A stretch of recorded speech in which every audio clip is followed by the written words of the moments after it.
Hello friends, once again I am ready with part third of a ratio and proportion. Ratio proportion के हम दो part देख चुके थे, तो आज तीसरे पार्ट की बात करेंगे रेशो प्रोपोर्शन के।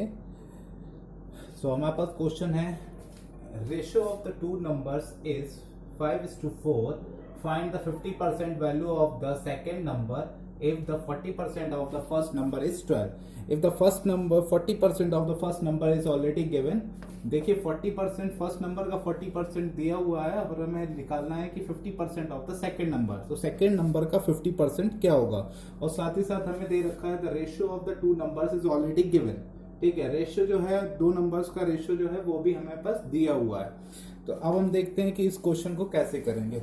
सबसे पहले जो चीज हमारे पास अवेलेबल है, जो चीज हमारे पास मौजूद है, हम उससे स्टार्ट करेंगे। 40% ऑफ द फर्स्ट नंबर। आपको पता है कि किसी भी चीज का जब 40% आपके पास है, अगर 40% वो 12 है, अगर किसी नंबर का 40% 12 है तो उसका 100% कितना होगा।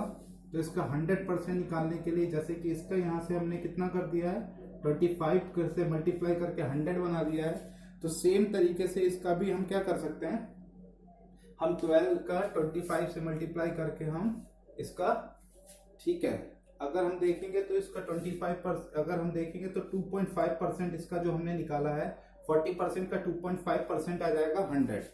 ठीक है, इस तरीके से, और इसमें भी मल्टीप्लाई कर सकते हैं 2.5 से। अगर ऐसे नहीं करना चाहते हैं तो इसको एक और तरीके से कर सकते हैं। अगर 40% 12 है तो 100% कितना हो जाएगा, तो 12 इंटू 100 अपॉन में 40। ठीक है, तो 0 से इसको कट कर दीजिए, 0 से ये वाला 0 कट हो जाएगा, 0 से ये 0 कट हो जाएगा। उसके बाद यहाँ पर 4 है तो 4 से इसको कट करेंगे, 4 1 जा 4, 4 3 जा, तो 3 आ गया। जब 3 की मल्टीप्लाई करेंगे तो हम देखेंगे कि हमारे पास नंबर क्या आ गया। जो हमारे पास नंबर था वो कितना था, वो 30 था। फर्स्ट नंबर हमारा 30 है, उसी का 40% जब निकाला गया तो 12 मिला है। यहाँ पर हमारे पास नंबर का रेशियो दे रखा है, तो नंबर के रेशियो से हम नंबर सेकेंड नंबर भी निकाल सकते हैं। देखिए पहला नंबर जो रेशियो दे रखा है 5:4 है, यानी फर्स्ट रेशियो 5 है और सेकेंड रेशियो 4 है। तो फर्स्ट रेशियो 5 है, यानी कि ये फर्स्ट नंबर कितना था, फर्स्ट नंबर 30 था। तो 5 से 30 कैसे बना, जब आप 6 से मल्टीप्लाई करेंगे तब आपको 30 मिल जाएगा। इसी तरीके से इसके साथ भी 6 से मल्टीप्लाई करना पड़ेगा, 6 से मल्टीप्लाई करेंगे तो ये आ जाएगा 24। तो हमें ये निकालना है, find the 50% of the 50% value of the second number. जब नंबर हमारे पास 24 आ गया तो इसका 25%, इसका 50% भी निकाल देते हैं इंटू 50%। ठीक है, जब इसका 50% निकालेंगे तो आप देख रहे हैं यहां से 0 कट गया, 5 से कट गया तो 2 आ गया, तो 1/2, 25 का 1/2%, 1/2 निकालेंगे, कितना जाएगा 12। तो 12 हमारा आंसर हो जाएगा। क्वेश्चन बहुत ही इजी था और इसी तरीके के इजी क्वेश्चंस आपके एग्जाम में पूछे जाते हैं। चलते हैं अपने नेक्स्ट क्वेश्चन पर। तो आ जाते हैं अपने नेक्स्ट क्वेश्चन पे। नेक्स्ट क्वेश्चन हमारे पास है, ratio of income of Ram and Shyam is 4:3 and expenses is 3:2. Find the expenses of the Ram if they saved rupees 2500 each. अगर दोनों लोग 2500 सेव कर रहे हैं तो हमें राम के जो खर्चे हैं उसको बताना है। Find the expenses of Ram, तो राम के खर्चे हमें बताने हैं। अगर हमारी सेविंग हो रही है 2500, अगर दोनों लोग सेव करते हैं तो राम की सेविंग निकालनी है। यहाँ पर आ जाएगा, पहले हम निकाल देंगे राम इज टू श्याम। हमारे पास दो लोग हैं, राम और श्याम, उनकी जो है उनकी इनकम की जो रेशियो दे रखा है यहाँ पर 4:3 दे रखा है। तो 4:3 इनकी इनकम हो गई, यहाँ पर लिख लेते हैं, ये हो गई आपकी इनकम। ठीक है, इनकम का रेशियो दे रखा है 4:3 और साथ में एक्सपेंसेस जो हैं वो उनका रेशियो भी दे रखा है 3:2। एक्सपेंसेस लिख देते हैं, एक्सपेंसेस हो जाते हैं वो 3:2। 3:2 के एक्सपेंसेस हैं इनके। एक्सपेंसेस कितने हैं, 3:2। ठीक, अब हम देखते हैं कि हम सेविंग कितना कर रहे हैं। देखिए आपको पता है ना, इनकम क्या होता है, उसमें खर्चे भी होते हैं, उसमें सेविंग्स भी होती हैं। तो हमारी जो सेविंग आएगी वो कितनी आ जाएगी, चूंकि हमें राम की निकालनी है तो राम से ही मतलब है, हम इसके जो निकालेंगे तो 1 रेशियो आ गई है। सेविंग कितनी आ गई, 1 रेशियो। और एक रेशियो की वैल्यू कितनी है, एक रेशियो की वैल्यू दे रखी है कि 2500, एक रेशियो की वैल्यू दे रखी है 2500। The value of one ratio is 2500, value of one ratio is 2500। तो हमें कितने खर्चे की निकालने ना, उसकी अगर हमें सैलरी निकालनी होती तो हम यहाँ पर 4 से मल्टीप्लाई कर देते, यहाँ पे 4 लिखते। अगर हमें एक्सपेंसेस निकालना है तो हम एक्सपेंसेस का रेशियो लेंगे। तो अगर एक रेशियो बराबर इतना है तो 3 रेशियो बराबर कितना होगा, तो 3 रेशियो बराबर हो जाएगा, 3 से मल्टीप्लाई इधर भी करेंगे तो 25 का 3 से मल्टीप्लाई करेंगे आ जाएगा 75।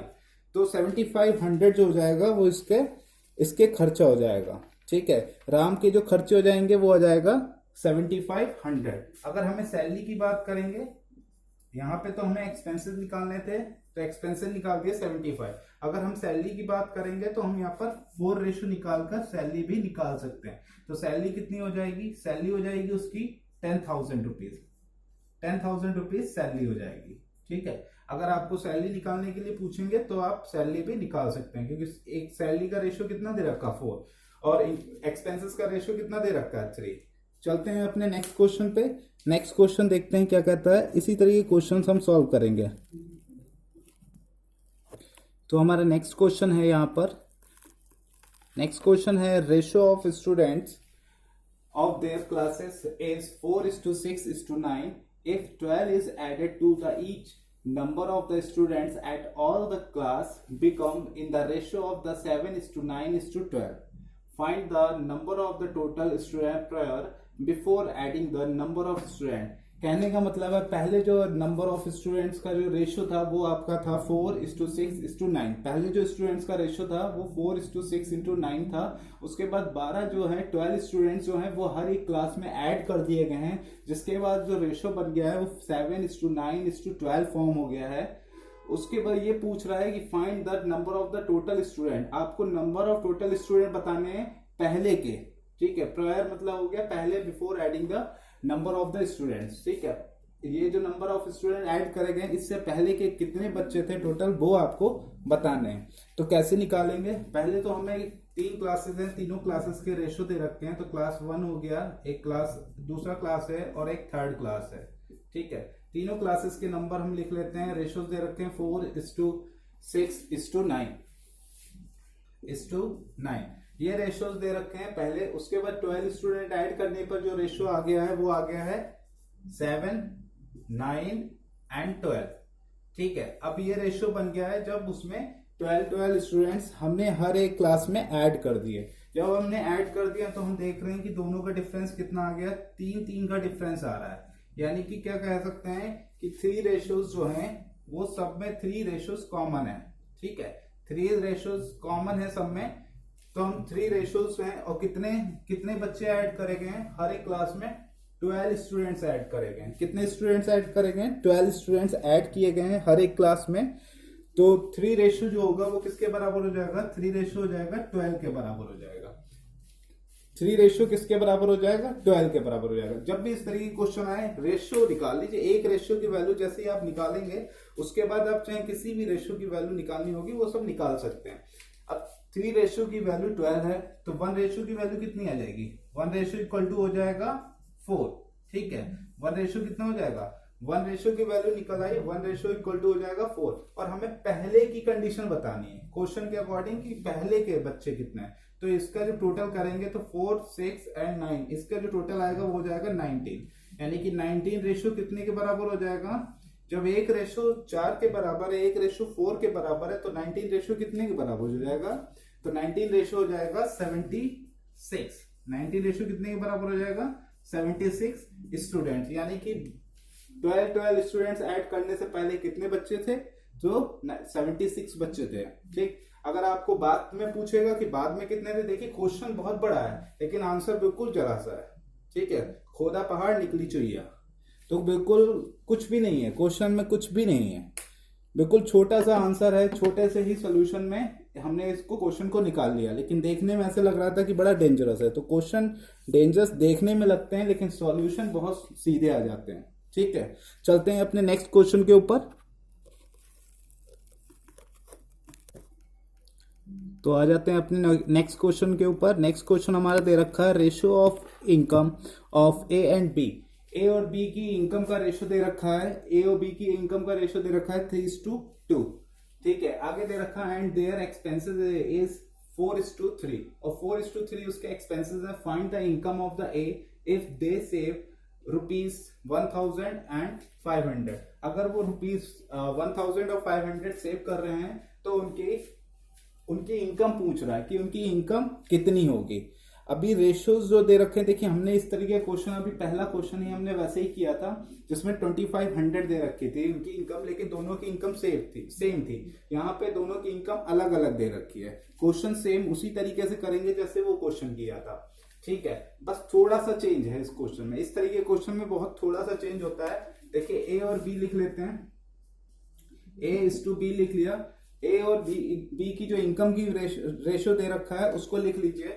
यहाँ पे जो इनकी सैलरी दे रखी है, इनकम दे रखी है, वो कितना दे रखी है 3:2 दे रखी है। इनकम दे रखी है 3:2। आगे इनके एक्सपेंसेस दे रखे हैं, इनके जो कुछ खर्चे हैं वो खर्चे दे रखे हैं 4:3 इसके खर्चे दे रखे हैं। और साथ में इसमें सेविंग भी दे रखी है कि सेविंग दोनों की अलग अलग है। अब सेविंग कैसे निकालेंगे, जो सेविंग दे रखी है वो भी इसी के साथ लिख देंगे।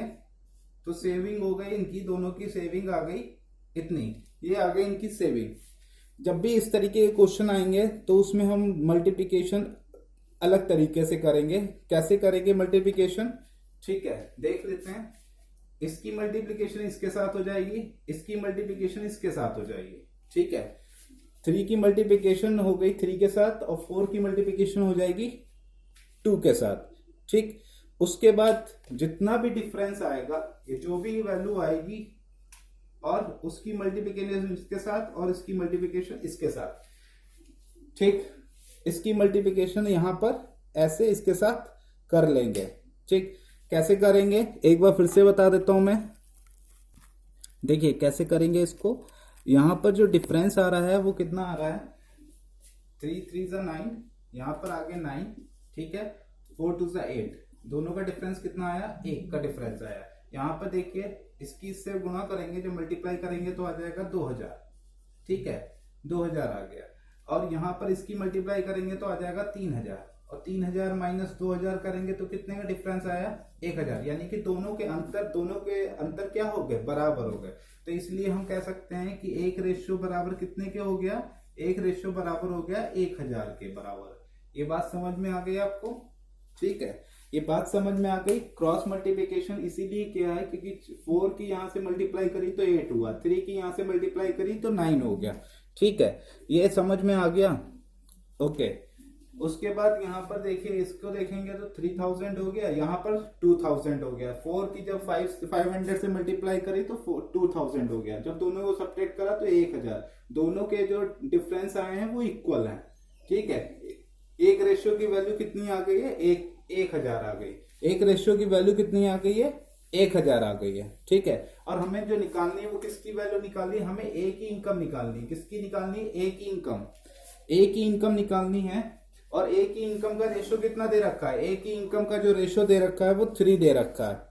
ए की इनकम का रेशियो 3 दे रखा है। जब एक रेशियो बराबर 1000 है, जब एक रेशियो बराबर 1000 है तो 3 रेशियो बराबर कितना होगा, 3 रेशियो बराबर हो जाएगा 3000, ओके। 3 रेशियो बराबर हो जाएगा 3000, 3 रेशियो इक्वल टू हो जाएगा 3000। तो 3000 हमारा आंसर आ जाएगा। हमें ए की इनकम निकालनी थी, अगर बी की इनकम निकालने के लिए बोलते तो कितना आ जाता, तो बी की इनकम आ जाती 2000, ओके। इसी तरीके से हम क्वेश्चन को आगे तक एक्सपेंड कर सकते हैं। चलते हैं अपने नेक्स्ट क्वेश्चन के ऊपर। हमारे पास क्वेश्चन है, a bag contains ₹560 in each. The ratio of 560 is written here, ठीक है। In each the ratio of ratios are given here, 7:8:12 in form of coins of ₹1, 50 paisa and 25 paise, okay। So find the number of each type of the coins। हमें number, हर तरीके के coins के number find out करने हैं कि ₹1 कितने coin होंगे, 50 पैसे के कितने कॉइन होंगे, 25 पैसे के कितने कॉइन होंगे। टोटल हमारे पास रुपए जो दे रखे हैं वो दे रखे हैं 560 रुपए टोटल दे रखे हैं। तो सबसे पहले हम आ जाते हैं, हम इनको रेशियो फॉर्म में लिख देते हैं। हमारे पास 1 रुपी है, 50 पैसे हैं और 25 पैसे हैं। देखिए हम कोई भी किसी भी तरीके का ऑपरेशन तब तक नहीं कर सकते, ऑपरेशन का मतलब है प्लस माइनस गुणा भाग जो भी करना है वो तब तक नहीं कर सकते जब तक ये सब एक तरीके की यूनिट में नहीं होंगे। ये सब एक यूनिट में करने पड़ेंगे। तो कैसे करेंगे, इनको एक यूनिट में बना लीजिए, तो इनको भी पैसे में बना लीजिए, ठीक है, और फिर इसको भी पैसे में बना लीजिए। अदरवाइज एक तरीका और है कि इसको आप रुपए में बना दीजिए और इसको भी रुपए में बना दीजिए। अगर हम 50 को लिखें तो 50 पैसे को कितना लिख सकते हैं, 50 पैसे को हम 1/2 लिख सकते हैं, बिल्कुल लिख सकते हैं भाई। अगर 50 को अगर हम 100 से डिवाइड करेंगे तो वो पैसे में बदल जाएगा। तो 50 को जब 100 से डिवाइड करेंगे कितना आएगा, 1/2 आ जाएगा। ऐसे ही 25 को कितना कन्वर्ट करेंगे तो कितना आएगा, 25 को कन्वर्ट करेंगे तो 25 हो जाएगा 1/4, 25 हो जाएगा 1/4। ये तो आ गए भाई सबकी फेस वैल्यू, ठीक है। ये तो आ गए जितने भी कॉइन्स है उनकी फेस वैल्यू। ये 1 रुपए का कॉइन है, ये 50 पैसे का कॉइन है और ये 25 पैसे का कॉइन है, ठीक है। अभी तो ये फेस वैल्यूज आ चुकी हैं। अब हम क्या करेंगे, फेस वैल्यू हमारे पास आ गई हैं। अब हमें क्या करना है, इनके नंबर्स, हमें जो रेशियोज दे रखे हैं, रेशियो किस फॉर्म में दे रखे हैं, रेशियोज दे रखे हैं, यानी कि नंबर्स के जो रेशियो, कॉइन्स के नंबर्स के रेशियो दे रखे हैं। वो क्या दे रखे हैं, 7 दे रखा है, 8 दे रखा है और 12 दे रखा है। यानी कि कॉइन जो हैं वो इस रेशियोज में हैं। कॉइन हमें एक्चुअल में नहीं पता है कितने हैं, लेकिन कॉइन इस रेशियो में हमारे पास हैं, ठीक है। कॉइन हमारे पास इस रेशियो में हैं, ठीक। अब 1 रुपए के 7 कॉइन होंगे तो कितने रुपए बनाएंगे भाई, 1 रुपए के 7 कॉइन होंगे तो कितने रुपीस बनेंगे, तो ये वैल्यू बनेगी भाई 7 रुपीस ही बन जाएगी। 50 पैसे के 8 कॉइन होंगे तो आधा हो जाएगा, है ना। तो यानी कि 50 पैसे के अगर 8 कॉइन्स हैं तो कितना हो जाएगा, ये 4 रुपीस बनाएंगे, ठीक है। ऐसे ही ये कितने बना देंगे, जब 25 पैसे के 12 कॉइन्स हैं तो कितने बनाएंगे, ये टोटल बना देंगे 3 रुपीस, ठीक है। ये टोटल बना दिया, इस तरीके से इसकी वैल्यूज आ गई है कि अब हमें वैल्यूज पता चल गई है, ठीक। टोटल वैल्यूज हम क्या काउंट कर लेंगे, तो जब सबको काउंट करेंगे तो कितना आएगा, 7 + 4 11, 11 + 3 तो आ जाएगा 14। कितना आ जाएगा, 14। और 14 कितने के बराबर होगा, टोटल मनी कितना फॉर्म कर रही है, यानी कि 14 रेशियो बराबर हो जाएगा हमारे पास 560 के। मैंने आपको बताया एक रेशियो की वैल्यू निकाल लीजिए, बाकी सब हम वैल्यूज ऑटोमेटिक निकाल सकते हैं। एक रेशियो की वैल्यू हम निकालेंगे, जब 14 रेशियो बराबर 560 हो गया तो एक रेशियो कितने के बराबर होगा, एक रेशियो बराबर हो जाएगा, देखिए 40 के बराबर हो जाएगा। एक रेशियो कितने के बराबर हो जाएगा, 4 56 और 0 पहले से था तो आगे एक रेशियो की वैल्यू आ गई, एक रेशियो की वैल्यू हमारे पास आ गई है। हमें क्या चाहिए, हमें हर एक तरीके के कॉइन्स जो है बताने हैं कितने कितने होंगे। तो कॉइन्स की रेशियोज यहाँ पर पहले से ही हमारे पास हैं, इसी में मल्टीप्लाई कर देते हैं। देखिए इसी में मल्टीप्लाई कर देते हैं, तो 7 की जब 4 से मल्टीप्लाई करेंगे, 7 की 40 से तो आ जाएगा 280, आ जाएगा 280। और 8 के साथ मल्टीप्लाई करेंगे 40 की तो कितना आ जाएगा, 320। अब 12 के साथ मल्टीप्लाई करेंगे तो कितना आ जाएगा, देखिए 12 के साथ मल्टीप्लाई करेंगे 480। तो इस तरीके से ये सारे आंसर आ चुके हैं, ठीक है। इस तरीके से हम क्वेश्चन की वैल्यू निकाल लेंगे। अगले पार्ट में हम देखेंगे इसी से रिलेटेड और क्वेश्चंस। तब तक के लिए don't forget to do this, please do this, this is a important part of this.